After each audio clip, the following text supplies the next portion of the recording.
सभी छोटे बड़े श्रोताओं को सुनीता भटनागर का प्यार भरा नमस्कार। ऑडियो स्टोरीज के हमारे चैनल कहानी जगत में आप सभी का स्वागत है। हिंदी कहानियों की श्रृंखला में आइए आज सुनते हैं जय नंदन जी द्वारा रचित कहानी कायांतरण। आधी रात का सन्नाटा, नींद में बेसुध पापा। सिरहाने की तरफ स्टूल पर बैठकर उनकी देखभाल करता हुआ 8 वर्षीय श्लेष। उसी समय बाहर बरामदे की तरफ से आती हुई एक आवाज।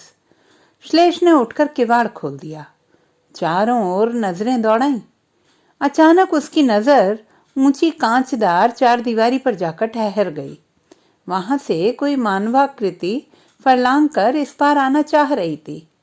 श्लेष ने निखरे हुए चांद की रुपहली चांदनी में साफ साफ देख लिया। उस मानवाकृति के पैरों से टप टप कोई द्रव चू रहा था। श्लेष ने दौड़कर अपने को उसके समीप पहुंचाया और धीरे से कहा, तुम वहीं रुको, मैं उतरने के लिए स्टूल लेकर आता हूं। इतनी ऊंचाई से कूदने पर टांगे टूट सकती हैं। वह आकृति हकबकाकर रह गई। जरूर यह लड़का कोई चालाकी करना चाह रहा है, लेकिन जब तक वह आदमी कुछ निर्णय कर पाता, श्लेष दौड़कर एक स्टूल ला चुका था। वह आदमी तेजी से नीचे उतर गया और इसके पहले कि लड़के का मुंह दबाकर उसके हाथ पर बांध देने की तत्क्षण सूझी अपनी युक्ति पर अमल करता, लड़के की बात सुनकर ठगा सा रह गया। लड़का अगले ही पल कह रहा था, तुम्हारे पैर जख्मी हो गए हैं, लेकिन तुम दर्द से रोना या कराहना नहीं तो मेरे पापा की नींद खुल जाएगी। बड़ी मुश्किल से कई दिनों बाद आज उन्हें नींद आई है।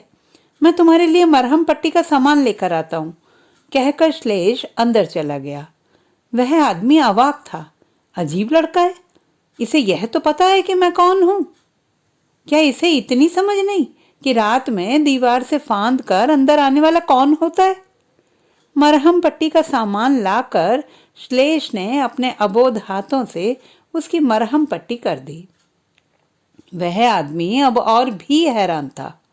विचित्र जंतु है ये, कहीं दिमाग से पैदल तो नहीं है। अब तक तो इसे चिल्लाकर पूरे मोहल्ले को जगा लेना चाहिए था, लेकिन यह है कि मरहम पट्टी, दया, सहानुभूति। उसने पूछ लिया, तुम मेरे लिए यह सब कर रहे हो? तुम्हें मालूम है मैं कौन हूं?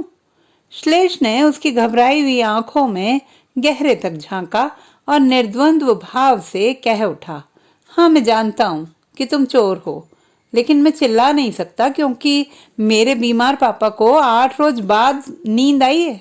डॉक्टर अंकल ने कहा है कि इन्हें नींद लगे तो किसी भी तरह बीच में टूटने ना पाए। तुम चोर हो, मगर तुम्हारे पैर जख्मी हो गए हैं। पापा ने मुझे सिखाया है कि आदमी कोई भी हो, कैसा भी हो, अगर वह तकलीफ में है तो उसकी मदद करनी चाहिए। वह आदमी जो चोर था, उसके भीतर का बुरा और सख्त आदमी मानो जरा सा हिल गया। श्लेष की नेकी, उसका बचपना और उसके भोलेपन ने चोर के इरादे के समक्ष एक चुनौती खड़ी कर दी। उसने झिझकते हुए पूछा, तुम्हारे घर में क्या सिर्फ तुम्हारे पापा हैं? हाँ, सिर्फ पापा। श्लेष का स्वर बेचारगी से अत्यंत बोझिल था। और मम्मी? मम्मी को मैंने देखा नहीं। पापा कहते हैं कि वे बहुत पहले हमें छोड़कर ऐसी जगह चली गईं जहां से कोई वापस नहीं आता। पापा ये भी कहते हैं कि वह ऐसी जगह है कि एक दिन वे भी वहां चले जाएंगे और फिर बाद में मैं भी। चोर के भीतर हिलने डुलने की क्रिया में और भी तेजी आ गई तथा उसके चेहरे पर अनुराग की एक परछाई उभर आई। स्वर में मिठास भरकर पूछा था उसने, तुम्हारा नाम क्या है? मेरा नाम श्लेष है, मगर तुम यह सब क्यों जानना चाहते हो? सुनो, अब तुम हमारे घर से जो जो चीजें ले जाना चाहते हो ले लो और गेट से चले जाओ। मैं ताला खोल देता हूँ। ऊपर से फलांगना अच्छा नहीं। दीवार पर कांच के टुकड़े गड़े हुए हैं। तुम्हारे पैर फिर जख्मी हो सकते हैं, श्लेष ने आहिस्ता से समझाते हुए कहा। चोर को लगा जैसे किसी ने उस पर जादू चला दिया हो। उसने कहा, नहीं श्लेष, अब मैं तुम्हारे घर में चोरी नहीं करूंगा। एक अरसे से मैं चोरी कर रहा हूँ, लेकिन ऐसी परिस्थिति कभी नहीं आई जब घरवाला जागकर खुद कहे कि जो ले जाना है ले जाओ। यह तो फिर चोरी हुई ही नहीं। चोर अंकल, तुम विश्वास करो, मैं शोर नहीं मचाऊंगा। घर के सामान से मेरे बीमार पापा की नींद कहीं ज्यादा महंगी है। ऐसे भी जहां मम्मी गई हैं वहां पापा को भी चले जाना है और मुझे भी। सामान तो यहीं रह जाएगा। निश्चल बाल वृत्ति पर चोर बुरी तरह पराजित होता गया। दया से उसकी आंखें भीग आईं। श्लेष उसकी आंखों में आंसू देखते ही अंदर को दौड़ पड़ा। दूसरे ही क्षण वह लौटा तो उसके हाथों में एक कैप्सूल, 2-4 स्लाइस ब्रेड और 1 गिलास पानी था। उसने कहा, शायद तुम्हारे जख्म का दर्द बढ़ गया है, तुम इसे खा लो। पापा के दर्द के लिए डॉक्टर अंकल ने दिया है। भूख लगी हो तो ये ब्रेड खा लो। और तो मेरे घर में कुछ है नहीं। दरअसल मुझे खाना बनाना आता नहीं ना। एक नौकर था, वह 10 रोज पहले घर का कुछ सामान लेकर दिन में ही भाग गया। तब से मैं ऐसे ही ब्रेड खा लिया करता हूँ। कभी डॉक्टर अंकल कुछ ला देते हैं तो कभी पड़ोस की आंटी रोटी वगैरह दे जाती हैं। 2 दिन से शायद वे भी कहीं चली गई हैं। श्लेष यूं बता रहा था जैसे अपने किसी गुनाह की सफाई दे रहा हो। चोर को लगा कि जैसे उसके अंदर कोई अलाव जल उठा है, जिसमें उसकी सारी रद्दी, सारा कूड़ा जलकर राख होने लगा। समाज का एक बुरे और घृणित आदमी के साथ ऐसा साधु बर्ताव।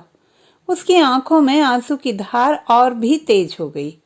श्लेष समझ नहीं पा रहा था कि ऐसा क्यों हो रहा है। वह विचलित हो उठा और बहुत पसीज कर खुशामद भरे लहजे में मनाने की आदत से कहने लगा, चोर अंकल, अगर मुझसे कोई गलती हो गई हो तो माफी दे दो। मैं बच्चा हूं ना, मुझे बड़े आदमी से सुलूक करना नहीं आता। किस बात को कैसे कहना है मैं नहीं जानता, खासकर चोर से तो बिल्कुल नहीं। विश्वास करो, मैं अपनी आंखों से पहली बार चोर देख रहा हूँ। चोर में अब खुद को और रोकने की सामर्थ्य नहीं थी। उसने श्लेष को अपनी गोदी में उठाकर गले से लगाते हुए चूम लिया। भरे गले से कहा, भैया श्लेष, तुम्हें जो सुलूक का ढंग आता है ना, वह तो बड़े बड़े ऋषि मुनियों को भी नहीं आया होगा। अब मैं इस घर से नहीं जाऊंगा।